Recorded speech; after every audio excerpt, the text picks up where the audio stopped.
audience and some new players here playing. So, for instance, hirelings are not a thing we're going to do at the beginning. But, like most Dungeon World sessions, we're going to begin in media res. So, you are on a ship traveling across the ocean, and the captain of the ship, who looks kind of like the guy from Arrow, Stephen Amell. Guy from what? Arrow, the Arrow, Green Arrow, Stephen Amell. Yeah. He's Stephen Amell, but with a crazy tangled sea beard. He turns toward Ella Damare and says, Elf, take care of the guy behind me, and then takes a crossbow from one of the guys waiting next to him and holds it up and fires it, and then tosses a crossbow back, picks up a new one, and is just firing crossbows all over the deck of the ship, where there's a bunch of sea goblins climbing up onto the ship and trying to hack away at the mast. What do all of you do? I suppose that sounds like a good idea. Start chopping up some goblins. Magic missile at the biggest, meanest looking one. Okay, so let's resolve it in the order it happened in. It sounds like Ella Damari. We're going to refer to each other as our character names from now on. Ella Damari, you want to hack and slash at the biggest, meanest one. So let's do it. He said magic missile, the biggest, meanest one. Sorry. What did you say? You said you were going to... The captain said, take care of that one behind me, and I just go straight for that guy and try and stab him in the face. Okay, so my spear. What does your combat style look like? Really, really agile, prancing about, keeping people at distance, tripping them, and poking at weak points with the spear. For those of you who have watched Game of Thrones, yeah, the Red Viper of Dorne. But he's a fighter, but he's completely unafraid to use every dirty trick in the book, and he has no intention of getting anywhere close to those damned goblins, and is going to keep them at a distance and use his agility to just stab them without getting their filth all over him. So can I suggest some Game of Thrones / anime mix-up here? Is that, like, the captain calls for you, you take your spear off your back, you, like, twirl it between your fingers just to, like, get the feel of it, and then you, like, charge forward, and to the camera you appear like you're on the left side, then you're on the right side, you're, like, zooming left and right, then you, and stab a goblin in the back. Does that sound about right? That sounds about right. So with Dungeon World, right, you describe what you're doing, and then I'll say, okay, roll dice. And now I'm saying, let's roll hack and slash, which normally would be strength, but you have a precise weapon, so you roll plus your dex. So you roll 2d6 plus your dexterity. And 16 is plus 3? Plus 2. 2. Yep. Okay. I haven't actually worked out macros for every single stat yet because I wasn't entirely sure. Roll 2d6 plus... Huzzah! That'll be a 9 then. Okay. A 9. So we're going to look under hack and slash and see what that gets you. And again, if you're following along at home, this is one of the basic moves that you can pick up at DungeonWorldSRD.com. On a 7 and 9, you deal your damage to the enemy, and the enemy makes an attack against you. So as you charge forward, you hit the goblin, so roll your damage, which is going to be a d10. Yep. Well, plus 1. This rated. You have piercing 2, which goes right through their armor. Yeah, you easily kill this goblin. Tell me how badly you murder-late this thing, since it only has 3 hit points. I do a little tumble and stab the spear, and it comes out the other side of him, and I stab it too far in, and that's the only reason he gets an attack off on me. So I think that, yeah, like, as you stab him, maybe you pull the spear back, and his limply flailing body, like, hurls his spear into you as he comes in. And he hits you for 1 point of damage. Now, you have armor, correct? Yep. How much armor do you have? True. So you take no damage from this attack. Oh, nice. I am very happy with this. Inkarash. Yes. Yeah, you're casting Magic Missile at the biggest one, right? Yep. So there's a small goblin, but he sure seems to be the one that's in charge. He's got a number of fetishes on him and what looks to be like a voodoo doll, and he's holding up like an ankh, so like a cross between a cross with a circle on the end, and is uttering some gibberish.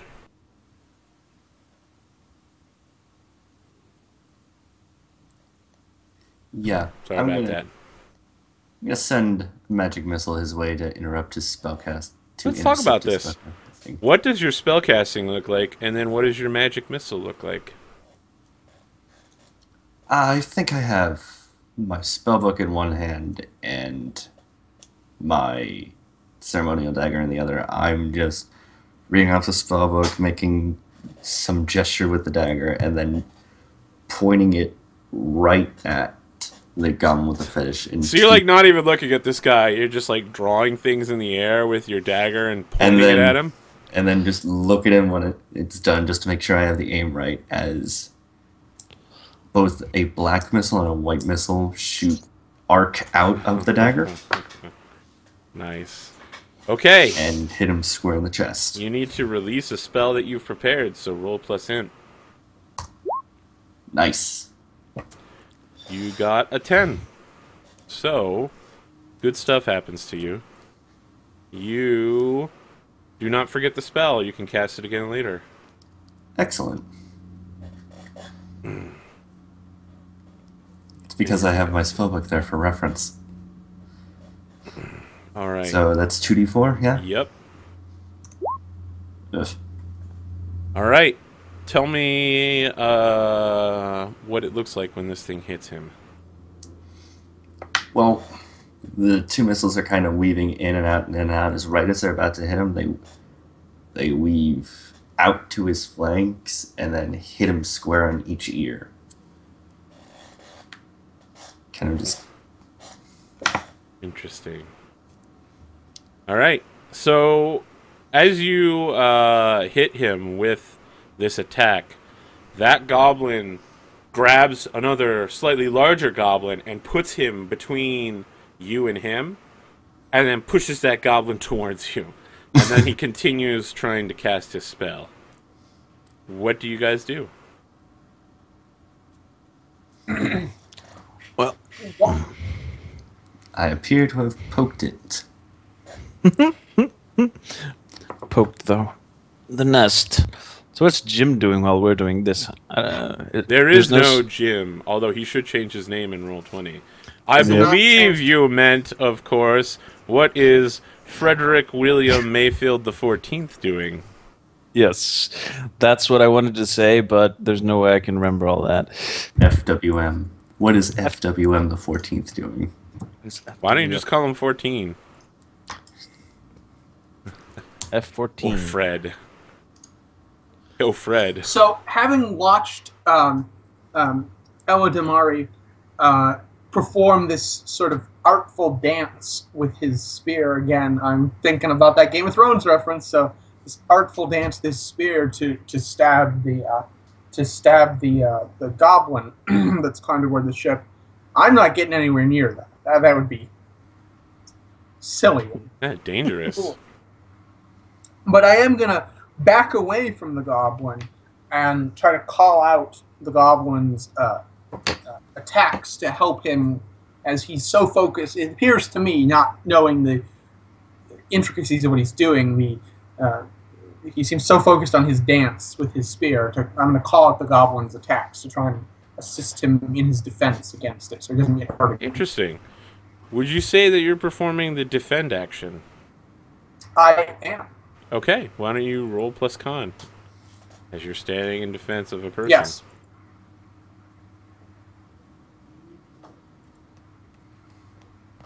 And defend is which attribute?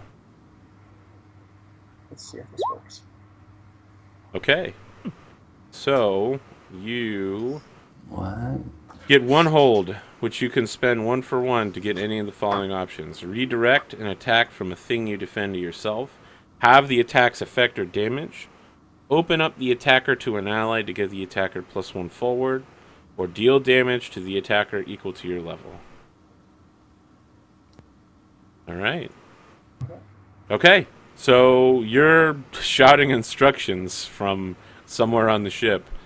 The deck kind of bucks up as the ship hits a wave, and the spray of salty sea air fills your nostrils as the goblins begin falling over the side. One of the goblins is like, "Ooknash! Ooknash! Hey, yeah!"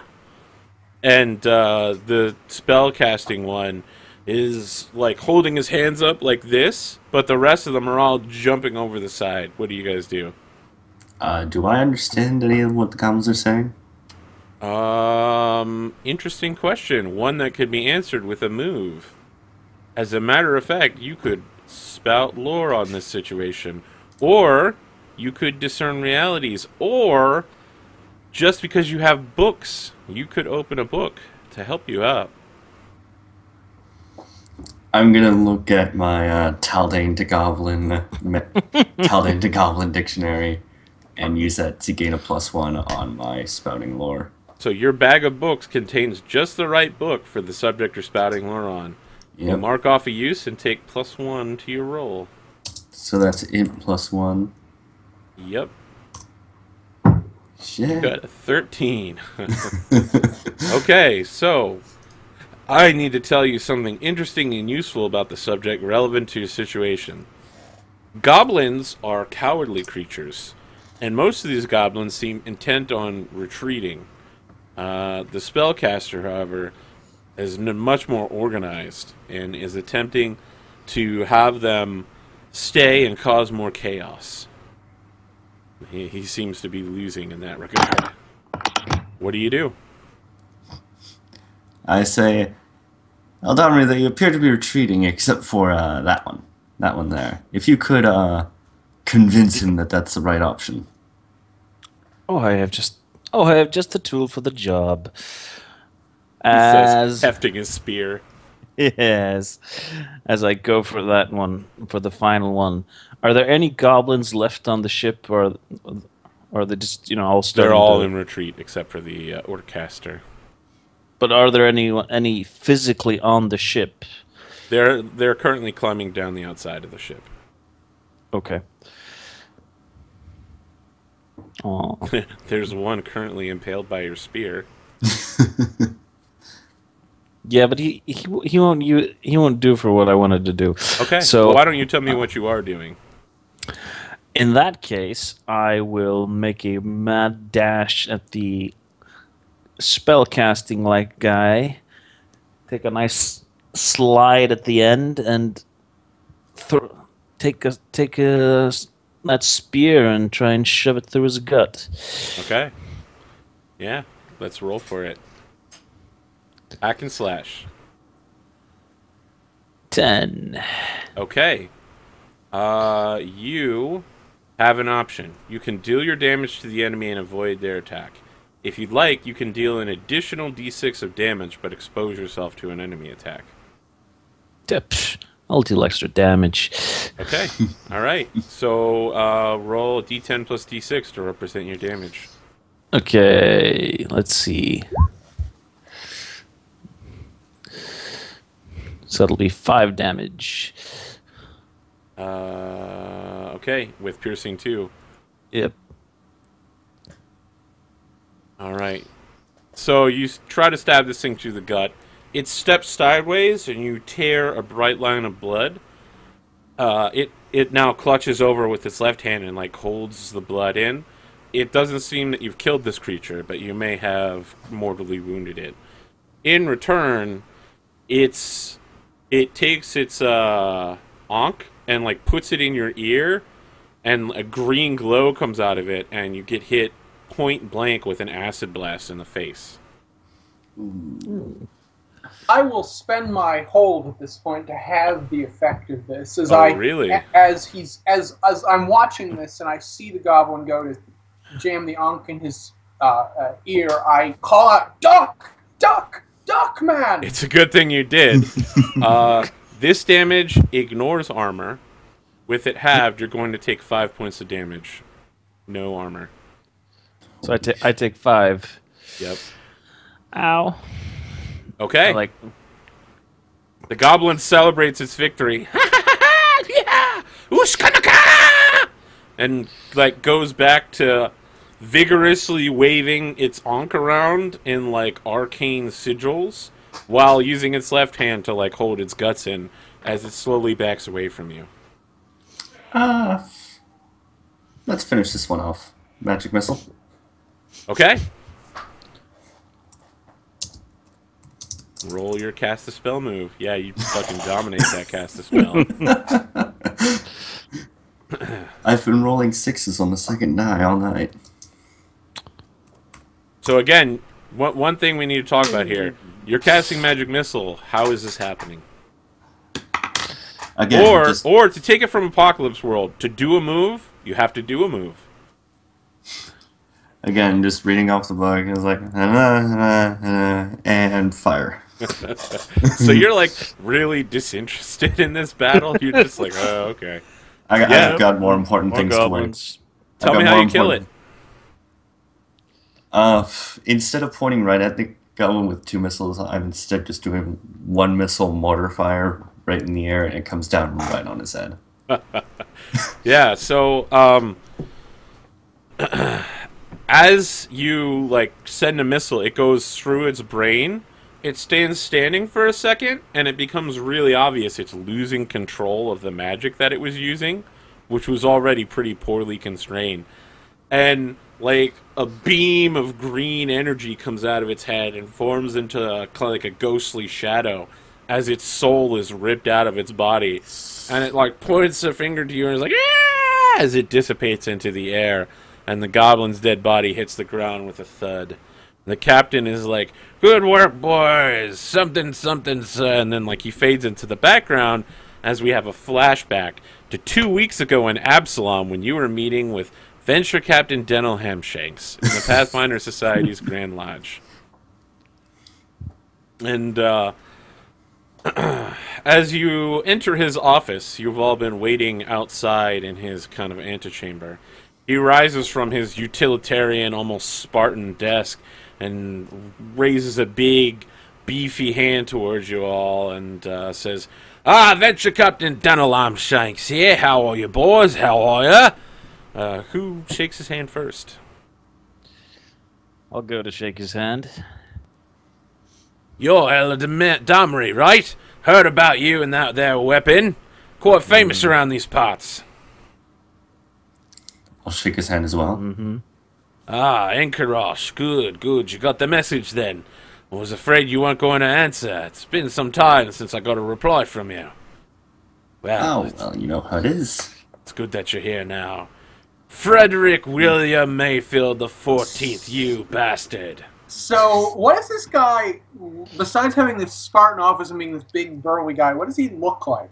So, he's got a big mutton choppy face with a huge red beard and big curly hair, like French Renaissance style, like lots of curls that come down behind him all the way to his hips. So he looks like he probably could have been a philosopher if he wasn't such a gigantically huge muscle man. So he's well bathed. He's definitely well bathed and ripped. Okay, then I have no problem shaking his hand. Excellent. So he doesn't just shake your hand; he uses his left hand to like clap you on the shoulder and says, "Oh, that's Frederick, I fought with your father in the war. Good man." Well, Frederick William Mayfield the 13th, my beloved and recently departed father, was a fine man. He really lived up to the family name, and I hope one day that I will live up to the name of Mayfield, the Opera Mayfields, of course. Yeah, he was captain of his unit for over 12 minutes. He saved over 800 lives, including your mother's and yours. I dare you to do better, son. I do not believe I will ever be able to live up to my father's accolades. Slaps you But on I the shall back try. again. I'm sure you will, son. That's why I've gathered you here. Sit down, all of you. Sit down. He moves back behind his desk with this big plush chair, and he's got these beanbag chairs for you guys to sit in front of his desk. Beanbag chairs. Beanbag chairs. All right. Whatever. I'll have a seat. It sounds like everyone's really disinterested in using these beanbag More chairs. Scott is Like, what the hell is that? Oh, okay. I'll sit down. Never seen anything like it. He says, well, I've called you all here. I've heard that you all have some experience and maybe you've worked together in the past. Now, there's a lot of boys in this world, and girls, that are looking to get a piece of this Pathfinder action. They want to join the society, and I'm offering you a chance. We have a certain ritual we like to call the confirmation. In order to become a member of the Pathfinders, you have to prove your worth, yes. And all of you have done that. The stories that have been written about each of you are as long and varied as they are fantastical. But I got a bit of a problem, because you also need to be able to write reports about your adventures. So here's what I want you to do. There's a group of adventurers in the city of Casimir. It's in Taldor. It's on the coast. Do you know of it? of course Yeah. Why don't you roll to spout lore? intelligence, right? Yep, May I spout lore on this subject as well? absolutely. All right, William Mayfield the 14th. I need to tell you something interesting and useful about the situation. So you know that Casimir is primarily home to not just a Taldan military fortress and a thriving port trade, but it's also the bastion of Swift Prison, which is where Taldor sends many of its magical and insane criminals to await trial or suffer for the rest of their days. Very dark place. Didn't Casimir have a problem with Darrows not a few months back? I guess maybe that's your knowledge. Yeah, there were some Darrows there, but they got solved by the Pathfinder Society, of course. Continuity. Yep. Yeah. So he's like, you boys are well informed. Good, excellent. Well, there's an adventuring group there. They're called the Golden Watch. Now, they used to adventure quite a bit, and we never could get them to write any reports for the Pathfinder Society, but very famous in Taldor. Basically like their local homegrown version of the Pathfinder Society. They only had 5 members, but they're down to just a few now. Getting old, you know. Every year they hold some sort of contest where they go out on a small, short adventure. Nothing too dangerous, you know. World's a deadly place now, and you can't be sending old folks out. But they go, they clean something up, they do something useful for the community. And it keeps them limber and intelligent. You know, gotta keep the brain working as well as the body.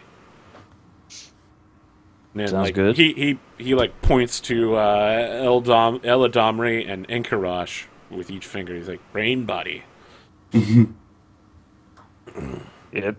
So, what I want you to do is you need to go to Casimir during their adventures, which are coming up shortly, next few weeks, and just ingratiate yourselves to them, learn some of their secrets, write a report, and come back. It'll be super simple. Absolutely nothing bad is going to happen.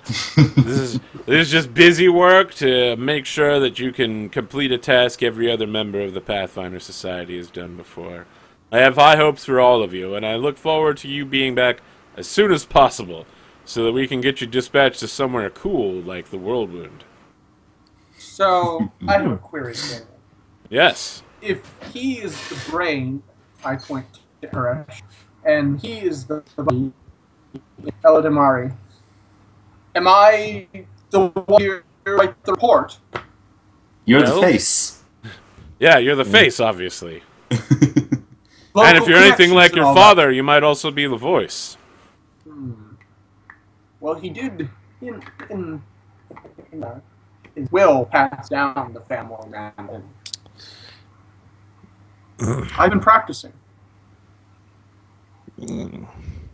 Someone says, I thought it was going to be a timed essay.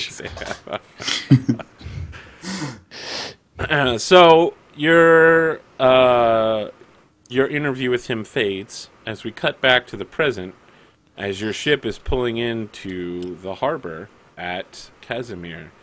Now the waters there are cool and clear as you approach, but the closer you get to the city, the dirtier and more civilized they get.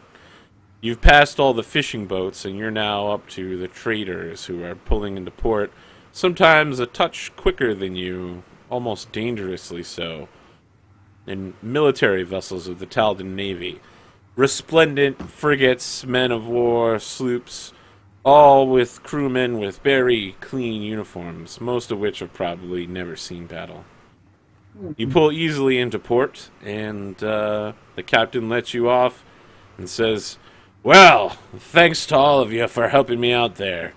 There was a bit of a trouble with them sea goblins, but I'm sure they won't be raiding my vessel again. If you ever need transport, just look me up. If I'm in the harbor, you'll find me under the name Captain Arrow, and my trusty ship, the Flash."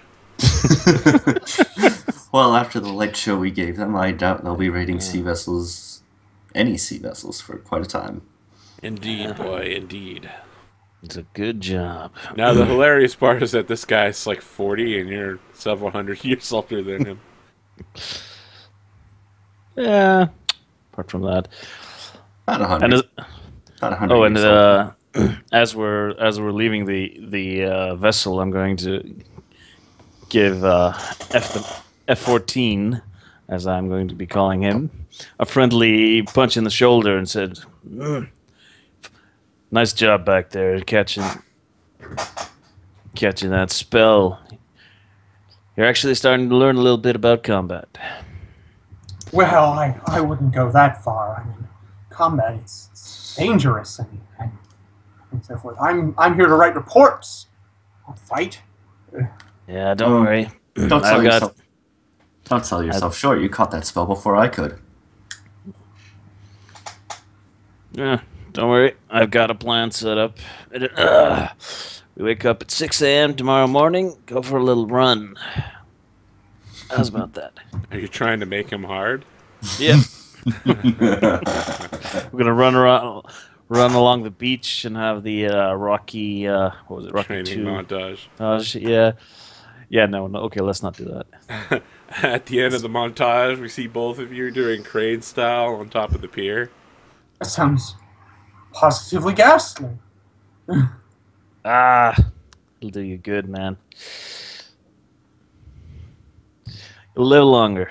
All right. What do you guys do? I would like to go try and greet the harbor master. Okay. The harbor master is a very portly man with a, scraggly brown beard that seems to be trying to fill in, but really is just a patchy mess, and fat, pudgy face with dark, glassy eyes. And he's just, okay, who are you and what do you want? My name is Frederick William Mayfield the 14th of the Opera Mayfields. I'm sure you've heard. Of course. Well, you've probably heard of my father. Yes. Many a song has been sung about him. My cousin served with him in the war, the Goblin Blood War. Yes. Aye. Good man. Continuity. Didn't know he had a son. He did. What can I do for you, He saved me and my mother that day in the Goblin Blood War. Anyway, my colleagues and I are here on behalf of... I'm back, and my colleagues are here visiting from Absalom on behalf of the Pathfinder Society. The Pathfinder Society. My word. What would a man like you be doing working for those villainous thugs? About Pathfinder Society. My father, Frederick William Mayfield the 13th, was deeply connected with venture captain Dremel Hamshanks, and it was family connections that took me to Absalom. Drendel Drag's actually a pretty cool dude. As is that Crichton Shane Dental fellow. Hamshanks. Mm. Dental Hamshanks. Damel Hamshanks.